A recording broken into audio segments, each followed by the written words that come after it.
20 години заглавени во процесот на денационализација.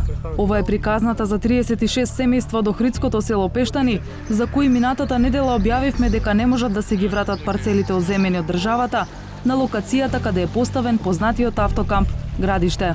Некој прави пари, милионски суми, ние не можеме тука и пристап да дојме до нив. Има основ за враќање. Со одлука на влада све се решава. Надлежната комисија за денационализација не им го враќа имотот со образложение дека на земјиштето е изграден автокамп, што го смета за јавен интерес. Нуди обештетување. Ценава што ја дава 275 денари по четврти пат месечни. Кој би ја прифатил? Комисијата за денационализација вели дека цената е пресметана како просечна вредност на земјиштето во периодот кога било одземено. Но поранешен член на истата комисија тврди дека парцелите може да им се вратат на пештанци. Јас сум сигурен дека има основа за враќање, дека тука нема јавен интерес, туку е исклучиво приватен интерес. Пештанци во саботата го блокираа автокампот и порачаа од следниот протест се радикализираат.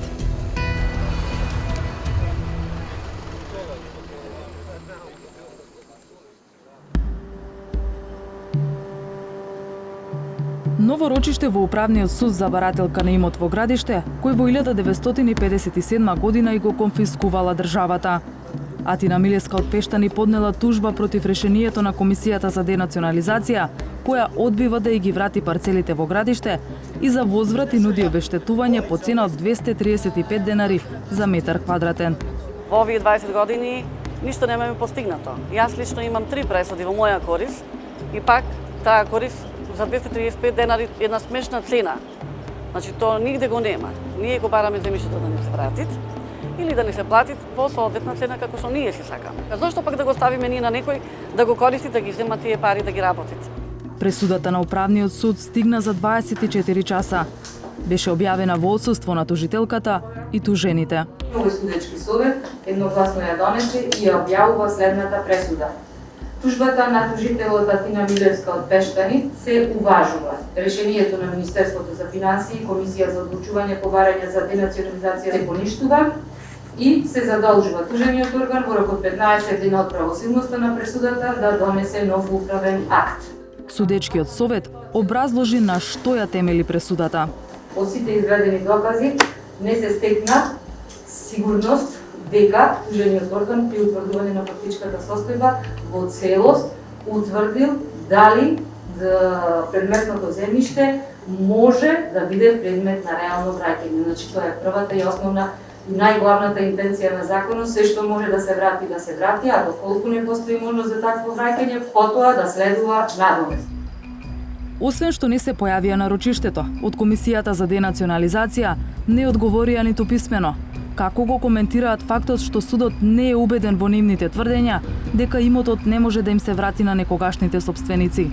Во минато неделната сторија, комисијата образложи дека на терен е утврдено од земјиштето не може да се врати, зашто е исполнет јавниот интерес за кој е земено, изграден е автокамп. Но пресудите на Управниот суд, иако не се мериторни, туку ја задолжуваат комисијата повторно да ги разгледа решенијата, им даваат ветер во грб на пештанци. Тие изминатиот викенд го блокираа влезот на автокампот и најавија дека ова е последен мирен собир.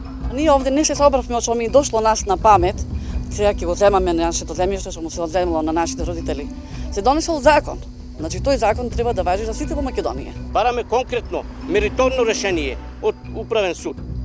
Еднаш се спроведи законот. Се добива впечаток дека државата не може да се справи со Градиште и ние прашуваме, значи, кој е посилен во моментов од државата. Значи, дали има посилен од премиерот и од владата во оваа држава. Да видиме кој ја мати цело време водата. Истрошено, нервозно, разочарано и од државата и од институциите. Сакаме еднаш конечно оваа војна да се заврши. Да го добиеме она што стварно законски ни припаѓа. Градиште за Пештани представува едно дете кој е откинато од мајката и мајката гледа години како го силуваат политички криминални структури и локални мојкници. Веќе објавивме дека иако земјиштето под автокампот Градиште се уште е на Република Северна Македонија, со него управува компанијата Инекс Горица, која одамна е во приватна сопственост. Најголемиот акционер во Инекс Горица Божо Илјовски, познат како Бошко Ремис, ни кажа дека тие го имаат кампот во владение и дека го издаваат на помали закупци. Во моментов, таму стопанистува фирмата МКМ Нова Трейд со 5-годишен договор до 2024 година. МКМ Нова Трейд годишно и плаќа на Инекс Горица околу 57.000 евра за закуп, а потоа тие ги издаваат при колките на заинтересирани поединци. Кјар има и Инекс Горица и фирмата закупец, но кој е кјарот на државата или јавниот интерес? Под какви услови фирмата Инекс Горица поставила автокамп на државно земјиште во градиште? Дали постои договор за закуп, некаква концесија, на колка временски период и за колку пари? На овие прашања не добивме одговор од општина Охрид, во чија надлежност е управување со ова државно земјиште. За разлика од сега, минатата недела од општина Охрид детално ни одговорија дека внатре во кампот општинската инспекција констатирала состојба надвор од сите одобрени проекти и законски прописи и донела решение за отстранување на дел од бесправните објекти, платформи, настрешници, плочи од бекатон плочки. Според сите околности, Славко Лазовски, кој е поранешен председател на Комисијата за денационализација, смета дека има основа на пештанци да им се врати имотот. Мислам дека овде барањето за денационализација е чиста работа.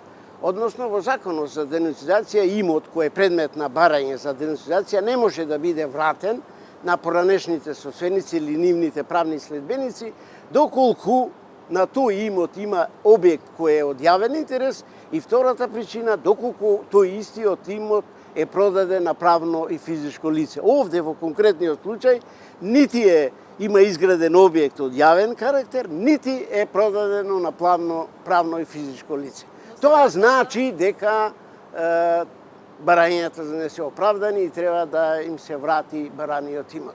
Но сегашната Комисија за денационализација, сегашниот состав, вели дека исполнета е намената за која што е оземен имотот, дека таму има пристапни патеки, дека е изграден автокамп. Не, тоа го нема во законот за денационализација, тоа е смешно објаснување, според мене, дека тоа има пристапни патишта, дека и така натаму. Општина Охрид јасно кажува дека има привремени објекти. А тоа значи дека собственикот на тој привремен објект треба во секое време да си ги собере материјалите и да се оди во еден одреден примерен рок. Дури во законот има една одредба во која што вели што ме поднесено барање за денационализација, престануваат сите стопански активности на тој објект. Овде во таа одредба не е почитувана.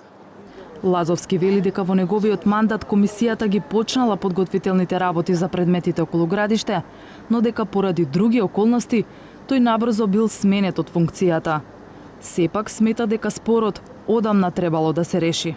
Мислам дека тука почувствував, додека бев председател на таа комисија, дека некој си зацртал дека све што е имот испод патот за Свети Наум не сме да биде вратен, што апсолутно не држи вода, односно е спротивно во законот за Кој мислите дека зацртал? Па мислам дека многу, пресе мислам дека бизнис заедниците имаат тука некои приватни интереси. Тој има забелешки за понудената сума за обештетување.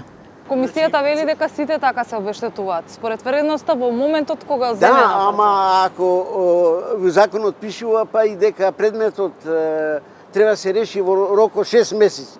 Сега ти не си го решил 20 години од поднесувањето барање и сега ти е страв да поминеш на законот за процена, односно почитувајќи го и законот за денационализација, а посебно уставот во кој што вели мора да се обезбеди правичен надоместок, а тоа значи по пазарна цена во моментот на враќање. Ако не може да им се врати имотот, пештанци во крајна линија се согласни на обештетување, но по актуелна пазарна цена.